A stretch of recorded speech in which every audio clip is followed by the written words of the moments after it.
السلام علیکم ناظرین، تو خوش آمدید ہے میرے یوٹیوب چینل اسلامک اسٹوریز پر۔ تو دوستو کیسے ہیں آپ لوگ؟ امید کرتے ہیں کہ خیریت سے ہوں گے۔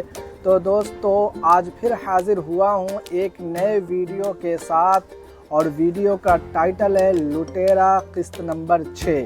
تو دوستو اس میں ہم سنیں گے ناول لٹیرا ایک نئے انداز میں کچھ نئی باتوں کے ساتھ۔ تو دوستو اس لٹیرا ناول کا اسکرپٹ میں خود لکھتا ہوں اور میری آواز ہوتی ہے، اور ایمیج صرف AI جنریٹ ہوتا ہے۔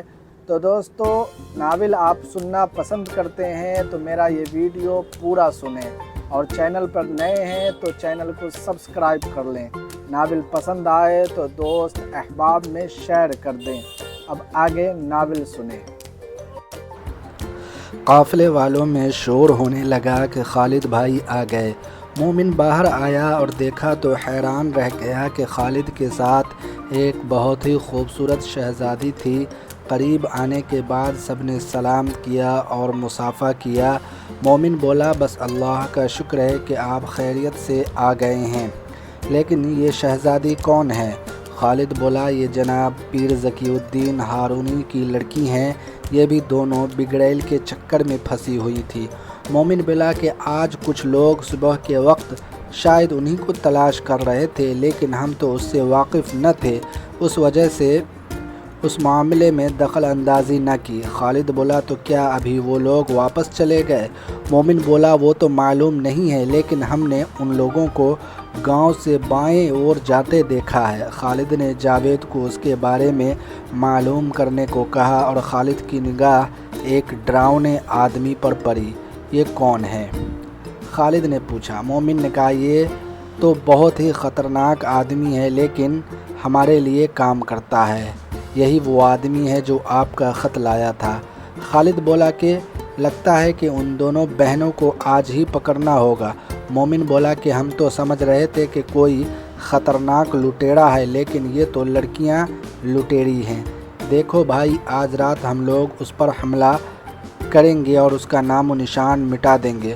خالد بولا نہیں مومن، ہم لوگ اسے حاکم وقت کے حوالے کر دیں گے۔ ہمارا کام خون بہانا نہیں ہے، ہم تاجر ہیں، کوئی ڈاکو نہیں۔ ہاں ہم جانتے ہیں کہ ان دونوں نے جو لوگوں کو ڈرا کر گاؤں والوں کا سامان لوٹ لیتی تھی وہ معافی کے قابل نہیں ہے، لیکن ہم اس کو حاکم کے حوالے کریں گے۔ رضوان بولا جناب وہ تو ٹھیک ہے، لیکن پہلے اسے پکڑو تو صحیح۔ خالد بولا تم مجھے دھمکا رہے ہو یا ڈرا رہے ہو؟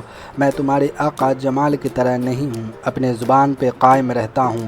اس کے بعد ایک آدمی نے کہا بھائی خالد وہ لوگ ابھی شاید مسجد میں ہیں۔ خالد بولا کون لوگ؟ وہی پیر ذکی الدین کے لوگ جو شاید آپ کے ساتھ جو خاتون ہیں اس کی تلاش میں ہیں۔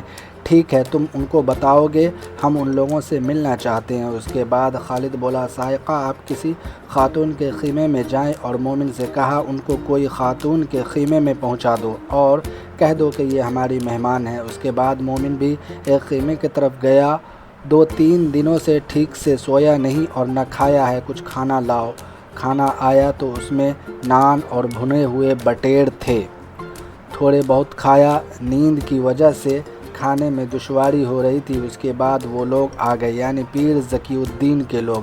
خالد بولا شاید آپ کو جس کی تلاش ہے وہ میرے قافلے والوں میں ہیں، اور مومن کو اشارہ کیا کہ سائقہ کو اس سے ملوا دو، اور پھر خالد سو گیا۔ جب اٹھا تو سب لوگ وہیں بیٹھے ہوئے تھے۔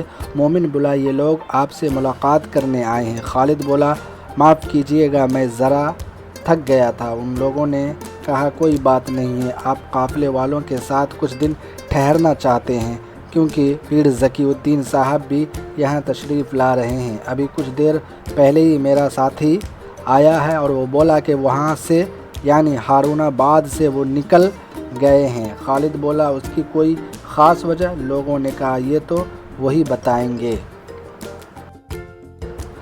اس کے بعد خالد نے کہا آپ لوگ یہیں آرام کریں، ذرا میں ایک چھوٹا سا کام کر کے آتا ہوں، اور مومن سے کہا 4-5 لوگ میرے ساتھ چلیں، بگڑی ہوئی کو صحیح کرنا ہے اور اس کو پہنچانا ہے جہاں کی وہ حقدار ہے۔ اور ایک بات سب لوگ خیال رکھنا کہ کوئی بھی اس پر حملہ نہ کرے، اور 5-6 لوگ مل کر نکل گئے۔ جب اس کے گھر کے پاس پہنچے تو دیکھا کہ کوئی نہیں ہے۔ دروازہ پر دستک دی، ایک آدمی جھانکتے ہوئے بولا، وہ تو نکل گئی۔ مومن بولا، کہاں؟ پیچھے کے دروازے سے۔ اس کو معلوم ہو گیا کہ اس کا راز فاش ہو گیا ہے۔ پھر پیچھے کی طرف گئے تو دونوں بھاگتی ہوئی نظر آئی، لیکن بہت جلد ہی پکڑا گئی۔ خالد بولا، میں سمجھ رہا تھا کہ تم ڈٹ کر میرا مقابلہ کرو گی، لیکن دونوں خاموش رہی۔ چلو، تمہارا راز فاش ہو گیا ہے۔ مومن بولا، بھائی اس کے اور لوگ کہاں ہیں؟ خالد بولا، اس سے پوچھو تو تم دونوں بتاؤ گی تمہارے ساتھی لوگ کہاں ہیں۔ اس میں سے ایک بولی، مجھے کل ہی معلوم ہو گیا تھا کہ میرا راز فاش ہو گیا ہے، اور مجھے خود پر افسوس تھا کہ میں اس بار غلطی کر بیٹھی ہوں، اور ایک دن کے اندر جب یہ میرے سپاہیوں کو چکر میں ڈال کر نکل گئے تھے، تبھی لوگ جو میرے ساتھ تھے وہ بھی وہاں سے نکل گئے تھے اور مجھے دھوکہ دیا۔ جس کے بھروسے میں کام کرتی تھی وہ بھی نہ رہے، اور وہ بھی آپ لوگوں سے مل گیا۔ مومن بولا، کون؟ وہ جو ہم لوگوں سے مل گیا۔ ایک بولی، میرا بہترین ساتھی رضوان۔ مومن بولا، وہ تو کہتا تھا کہ وہ ڈاکو جمال کا آدمی ہے۔ لڑکی بولی، ڈاکو جمال میرا باپ ہے، اور وہی ڈاکو جمال جو اس دن شراب کے نشے میں ناٹک کر رہا تھا۔ خالد بولا، تو وہ ڈاکو جمال ہے؟ لڑکی بولی، ہاں۔ تو اس کے اور لوگ کہاں ہیں؟ اس کا کوئی ساتھی نہیں؟ وہ اکیلا ہے، اور اس کی اصل ساتھی ہم لوگ ہیں۔ ٹھیک ہے، وہ ہے کہاں؟ پتہ نہیں، کوئی اور چال چل رہا ہوگا۔ پھر دونوں کو پکڑ کر حاکم وقت کے پاس لے گئے اور دونوں کا الزام بتایا۔ حاکم جو بہت نیک آدمی تھا بہت خوش ہوا، ان دونوں یعنی خالد اور مومن کو بہت دعائیں دی، اور کہا کہ میں خود ہی نہیں سمجھ پا رہا تھا کہ یہ کیا ہو رہا ہے، لیکن اللہ نے آپ لوگوں کو میرے محلے میں بھیجا اور آپ نے اس کو انجام دیا۔ آپ لوگ اور آپ کے قافلے والے کتنے دنوں تک ہیں اس گاؤں میں؟ خالد بولا، ہم تو یہاں سے جانے والے تھے، لیکن ہارون آباد کے حاکم اس گاؤں میں آ رہے ہیں، اس وجہ سے مجھے رکنا پڑے گا۔ حاکم بولا، ہاں، مجھے بھی یہ خبر آج ہی ملی ہے کہ وہ یہاں اپنی لڑکی کی تلاش میں آ رہے ہیں۔ ہمارے لوگ بھی ان کی لڑکی کی تلاش کی، لیکن ناکام رہے۔ اللہ سے دعا ہے کہ ان کی مشکل آسان ہو۔ ضرور، انشاءاللہ اس کو اس کا ٹھکانہ بتا دیا جائے۔ حاکم نے حکم دیا کہ اس دونوں بہنوں کو قید خانے میں ڈال دو۔ خالد بولا کہ اچھا، تو اب اجازت دیں اور کل پھر آؤں گا آپ سے ملنے۔ حاکم بولا، ضرور آئیں اور ہمارے ساتھ کھانا بھی کھائیں۔ خالد نے انشاءاللہ کہہ کر آگے نکل گیا۔ وہاں سے نکلنے کے بعد تقریباً سورج غروب ہونے ہی والا تھا، مغرب کی اذان بھی ہونے والی تھی۔ مومن نے کہا، بھائی ہمیں گاؤں والوں کو بتا دینا چاہیے، جو ان کا سامان لوٹ کر جنات بھاگ جاتا تھا اسے ہم پکڑ کر حاکم وقت کے حوالے کر دیا ہے۔ خالد بولا، وہ جنات ہی رہے، ورنہ لوگوں کا یقین اپنے لوگوں سے اٹھ جائے گا۔ اور اب مغرب کی اذان ہو رہی تھی اور مسجد میں داخل ہوئے، وضو کیا۔ نماز کے بعد خالد نے لوگوں سے کہا کہ رکیں، کچھ باتیں کرنی ہیں۔ لوگ اور گاؤں والوں کو سارا واقعہ بتا دیا گیا۔ گاؤں والوں نے ان دونوں یعنی خالد اور مومن کا شکریہ ادا کیا۔ ایک آدمی نے کہا، ہم تو سمجھتے تھے کہ واقعی کوئی لٹیرا ہے، لیکن یہ تو لٹیری نکلی۔ خالد بولا، ہمیں بھی یہی لگتا تھا، لیکن آپ لوگ ان سب چیزوں پر یقین کیسے کر لیتے ہیں؟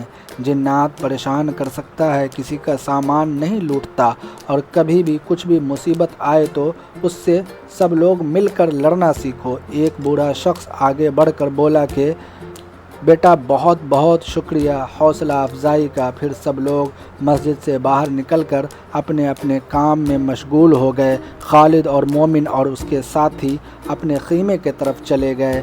تو دوستو، یہ تھا لٹیرا ناول کا چھٹا قسط۔ اس کا آخری قسط بھی آپ کو بہت جلد سننے کو ملے گا۔ تو دوستو، اب مجھے دیجیے اجازت، پھر حاضر رہوں گا ایک نئی ویڈیو نبیوں والی سیریز کے ساتھ۔ تب تک کے لیے آپ اپنا خیال رکھیں۔ اللہ حافظ۔